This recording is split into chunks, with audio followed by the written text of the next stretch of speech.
इस देश में दो स्त्री तो ऐसी हुई जिनके नाम भी हमने अपने बेटियों के नाम पर नहीं रखे। एक कैकेयी का और दूसरा गांधारी का।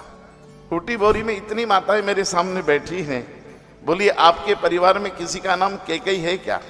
आपके परिवार में किसी का नाम गांधारी है क्या? मैं देवास में एक बार कैकेयी चरित्र कर रहा था मानस पर, और वहां के पॉलिटेक्निकल कॉलेज के मैकेनिक डिपार्टमेंट के हेड आदरणीय ठाकुर साहब भी उस कथा में थे।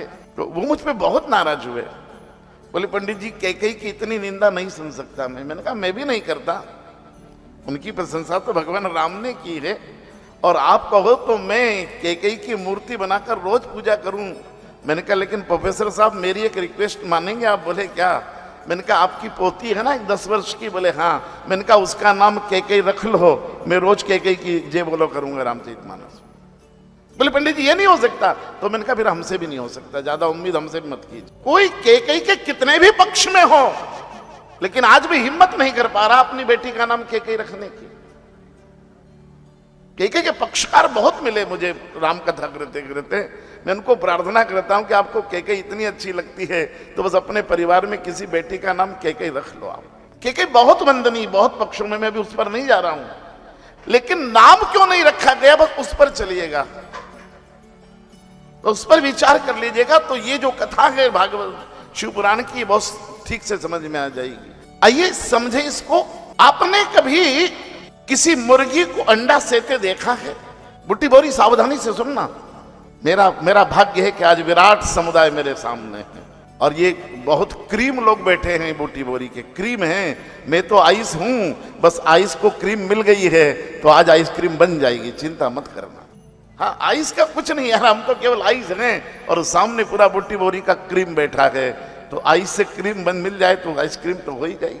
अब सब क्रीम है यहाँ का, और तब श्रद्धा से सुनना। मुर्गी अपने अंडे पर बैठकर अपने शरीर की गर्मी में से उसमें से चूजा प्रकट कर देती। इतना नहीं तो एक बकरी कटीली झाड़ी खाती है, और कटीली झाड़ी खाकर उससे जो दूध बनता है उससे अपने बच्चे को पिलाकर बड़ा करती है। इतना नहीं तो एक चिड़िया एक एक दाना चुग कर लाती है, अपने मुंह में रखती है और अपने बच्चे को देती, और अपने बच्चे को उड़ना सिखाती है। इतना नहीं तो एक बंदरिया अपने बच्चे को पेट से चिपकाती है और छलांग लगाती है, तब तक बच्चे को पेट से चिपकाना रखती है जब तक उसका बच्चा छलांग लगाना ना सीख जाए। इतना नहीं तो एक बिल्ली अपने बच्चे को मुंह में दबाती है और 7 घरों में घुमाकर बड़ा करती है। लेकिन अब सवाल है, सावधानी से सुनना। वो जो एक बिल्ली अपने बच्चे को 7 घरों में घुमाकर बड़ा करती है, वो एक घर में बच्चे को छुपा कर गई और अपने बच्चे के लिए रोटी की जुगाड़ में गई, और अचानक किसी ने डंडा मारा और वो बिल्ली मर गई। उसके बच्चे घर में अकेले रह गए। बोलो कोई दूसरी बिल्ली आएगी उसको बचाने, उसके बच्चों को दूध पिलाने? एक चिड़िया अपने बच्चों को घोंसले में रखकर गई दाना चुगने, और शिकारी ने शिकार कर दिया, चिड़िया मर गई। उसके बच्चों को कोई घोंसले में संभालने दूसरी चिड़िया गई? एक बंदरिया का बच्चा डाली पर बैठा था, दूसरी डाल पर उसकी मां बैठी थी, किसी शिकारी ने बंदरिया को मार दिया, या बच्चा उसकी पेट से छूटकर नीचे गिर गया। बोलो कोई दूसरी बंदरिया उठाने आती है? अपनी कोख के बच्चों को तो चिड़िया, बंदरिया और बिल्ली पाल लेती है, लेकिन दूसरों के बच्चों की चिंता नहीं करती। इसलिए जो केवल अपनी कोख के बच्चों तक सीमित हैं वे पशु और पक्षी हैं, और जो सारे परिवार के बच्चों को पालती पोलती हैं वे ही भारत की देवियां हो सकती हैं। जिन्होंने केवल कोख तक की चिंता की वो गांधारी है कि मेरी कोख का बेटा राजा बनेगा, और कैकेयी कह रही नहीं मेरी कोख का बेटा राजा बनेगा।